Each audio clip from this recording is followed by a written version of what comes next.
Lebih lengkap soal pengusutan kasus pembunuhan Kepala Cabang Bank BUMN Muhammad Ilham Pradipta. Sudah bergabung bersama kami psikolog forensik Reza Indragiri. Selamat petang Bung Reza, terima kasih sudah bergabung bersama kami di Kompas Petang.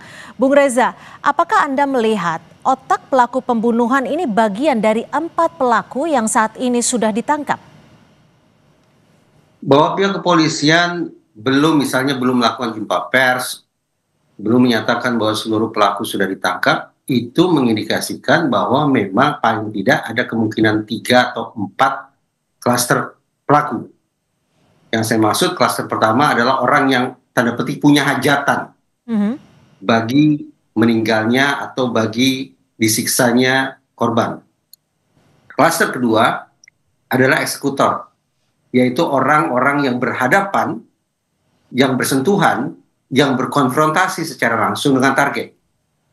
Dan pihak yang ketiga adalah klaster di mana pihak ini yang membangun exit, yang membangun jalan keluar, cleaner, dia membersihkan TKP, dia mencoba untuk menghapus jejak, menghilangkan barang bukti, mempengaruhi saksi, boleh juga melakukan hengki-pengki dengan oknum penegakan hukum, dan seterusnya. Nah, perkiraan saya, karena ini merupakan kejahatan yang dilakukan secara terorganisasi atau berkelompok, maka terindikasi masih ada PR berikutnya bagi pihak Polda Metro Jaya, yaitu mencari pihak-pihak pada 2 klaster lainnya. Kalau dari keterangan pendalaman yang dilakukan polisi kepada 4 orang yang sudah ditangkap ini, apakah memungkinkan untuk membuka informasi terkait otak ataupun dalang dari pembunuhan, siapa yang ingin melakukan pembunuhan ini? Hampir bisa kita pastikan bahwa kejahatan yang terorganisasi semacam ini melibatkan sumber daya finansial yang tidak kecil. Karena itu bisa ditelusuri lalu lintas atau transaksi keuangan yang sudah dilakukan oleh 4 orang tersebut, asal muasalnya dari mana. Nah, dengan pemikiran sedemikian rupa, maka sudah barang tentu pihak Polda Metro Jaya bisa menyisir hingga ke titik paling hulu, yaitu menemukan sekali lagi di klaster pertama, yaitu orang yang sungguh-sungguh punya hajatan, punya kepentingan bagi terjadinya peristiwa yang menimpa korban. Bung Reza, kalau kita tahu berdasarkan runutan, ada peristiwa penculikan pada Rabu 20 Agustus, kemudian korban ditemukan tewas pada 21 Agustus atau 1 hari kemudian. Apakah ada grace period yang bisa dikatakan mubazir ketika sudah ada CCTV penculikan nih, tapi akhirnya ditemukan dalam kondisi tewas? Peristiwa ini, terlebih tayangan yang sedang ditayangkan oleh Kompas TV pada detik ini, menunjukkan bahwa keberadaan CCTV ansih belum tentu bisa mencegah terjadinya peristiwa pidana. Yaitu ketika CCTV belum terintegrasi dengan elemen-elemen lainnya guna membangun sebuah sistem pengamanan.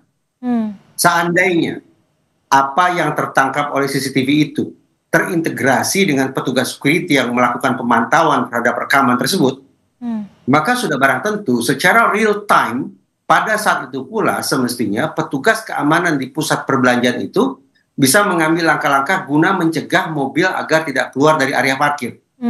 Karena itu saya terus terang menyayangkan, sudah benar bahwa keluarga korban melapor ke pihak kepolisian. Tetapi bukankah sesungguhnya dengan keberadaan rekaman CCTV itu, pihak yang paling pertama yang membuat laporan kepolisian sesungguhnya bukanlah pihak keluarga, melainkan pihak dari security pusat perbelanjaan itu. Sekali lagi, rekaman CCTV sayang beribu sayang tidak dalam kondisi terpantau, sehingga petugas security di tempat tidak mengambil langkah-langkah yang diperlukan untuk memblokir atau memastikan bahwa para pelaku tidak keluar dari TKP tersebut. Bung Reza, tapi kalau melihat kasus ini kan ada penculikan. Apakah memang dari awal korban sudah ditargetkan untuk dalam tanda kutip dibunuh, dihabisi, atau memang ada peristiwa yang tidak terencana sehingga korban meninggal dunia?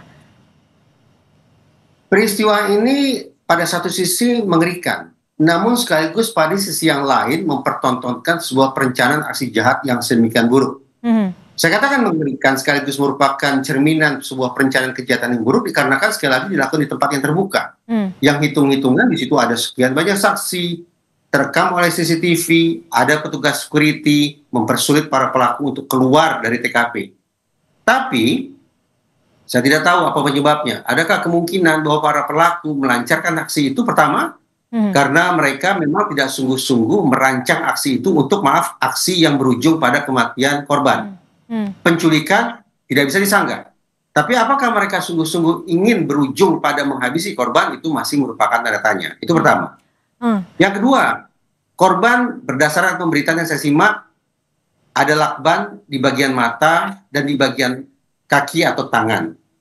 Saya bayangkan lakban di daerah mata untuk mempersulit korban mengidentifikasi siapa saja orang-orang yang sudah melakukan penyiksaan atau penyergapan terhadap dirinya. Lakban di daerah tangan atau kaki mengindikasikan agar korban tidak melakukan perlawanan. Posisi kedua lakban tersebut bukanlah posisi yang bisa mengakibatkan korban meninggal dunia. Itu yang kedua. Yang ketiga, jasad korban ditemukan tergeletak begitu saja di tempat yang terbuka semacam itu. Karena ini merupakan kejahatan berkelompok, kejahatan berorganisasi. Kalau mereka memang sungguh-sungguh ingin melakukan sebuah aksi dengan target menghabisi korban, apakah sulit bagi 4 orang untuk kemudian menghilangkan barang bukti dengan melenyapkan tubuh korban dengan cara yang lebih canggih? Nah, 3 hal tersebut menjadi dasar bagi saya untuk berspekulasi. Tentu saja pihak polisi yang menginvestigasi.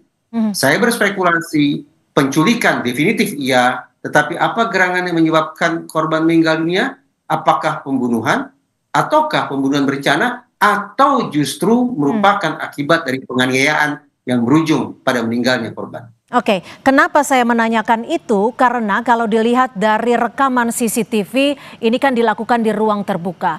Dilakukan juga pada siang hari, artinya akan banyak mata dan juga saksi yang melihat peristiwa ini. Jadinya jika bisa dikonfirmasi hal ini, apa sebenarnya motif yang bisa digali terkait penculikan yang berujung pada pembunuhan ini?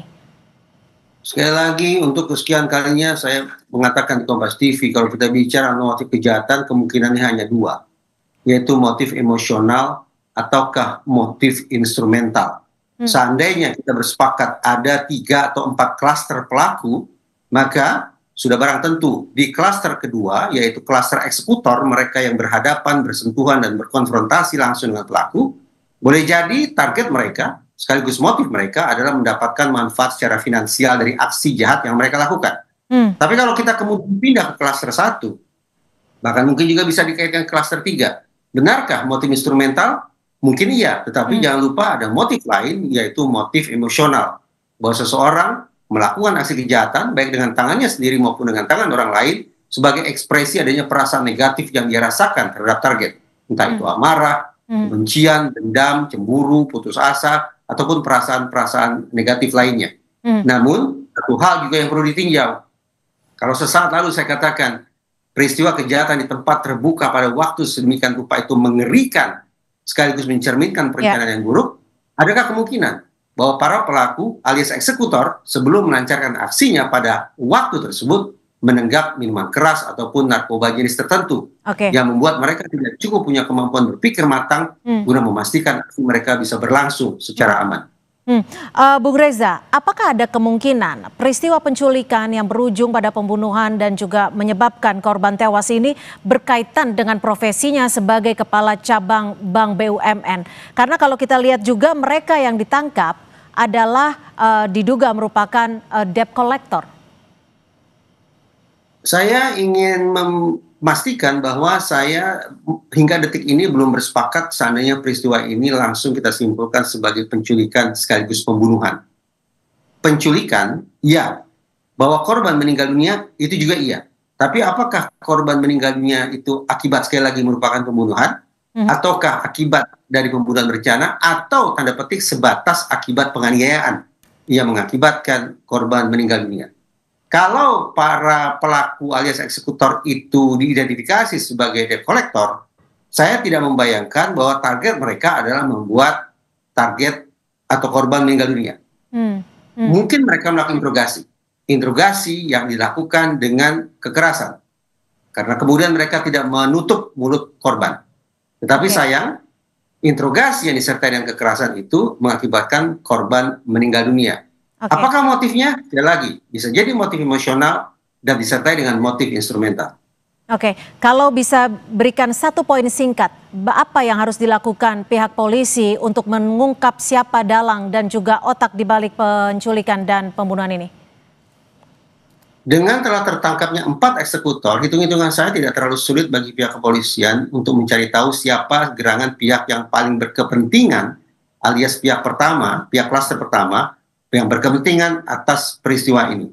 Menelusuri lalu lintas uang dari 4 orang tersebut, saya pikir merupakan kunci yang bisa dilakukan oleh pihak kepolisian agar terbawa ke titik hulu, sehingga ditemukan siapa gerangan pihak yang membiayai sekaligus mengotaki peristiwa ini. Baik, terima kasih psikolog forensik Reza Indragiri sudah berbagi perspektif di Kompas Petang. Selamat sore, Bung Reza.